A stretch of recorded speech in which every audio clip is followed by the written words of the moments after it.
বিৰোধী ঐক্যৰ মিটিং ভূপেন বৰা সভাপতি হৈ থাকোঁতে আমি সপ্তাহে 10 দিনত দেখাই পায়েই থাকোঁ।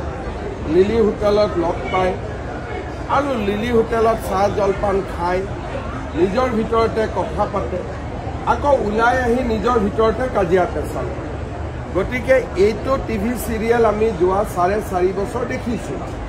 যেহেতু ইলেকশ্যন ওচৰ চাপি আহিছে, এইটো আমি বেছিকৈ দেখা পাম।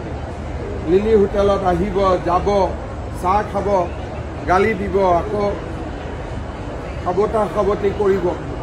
এই দৃশ্যটো আপোনালোকে দেখা পাই থাকিব। কিন্তু আমাৰ যিখিনি NDAৰ মিত্ৰতা আছে, আমি ধুনীয়াকৈ কথা বতৰা পাতি আমাৰ কাম হৈ যাব। এনেকৈ সাংবাদিকক মাতি, আজি মই AGPক মাতিছোঁ, কালি মই BPFক মাতিছোঁ, এনেকুৱা কৰাৰ প্ৰয়োজন নাই। কাৰণ যদি মিত্ৰতা কৰিব লাগে টেলিফোনতেতো হৈ যায় মিত্ৰতা। মিটিং এখন কৰাৰ কি প্ৰয়োজনীয়তা আছে? লিলি হোটেলত বাৰে বাৰে বহি থকাৰ কি প্ৰয়োজনীয়তা আছে? তেওঁলোকৰ যিহেতু কোনো নিউজ নাই, নিউজ ক্ৰিয়েট কৰিবৰ কাৰণে তেওঁলোকে এনেকুৱা মিটিং মাজে মাজে পাতি থাকে। নাই, আজমলে এণ্ট্ৰি মাৰিব, দুদিন পিছত মমতা বেনাৰ্জীয়ে এণ্ট্ৰি মাৰিব, অখিল গগৈয়ে 20খন চিট বিচাৰিব, লাষ্টত এখন চিটতে মানি ল'ব।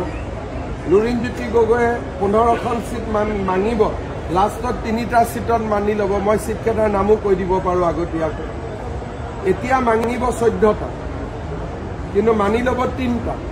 অখিল গগৈয়ে গোটেই পৃথিৱীখন মানিব, কিন্তু লাষ্টত এটা আৰু কনচেশ্যন প্ৰাইজ আৰু এটা হ'ব।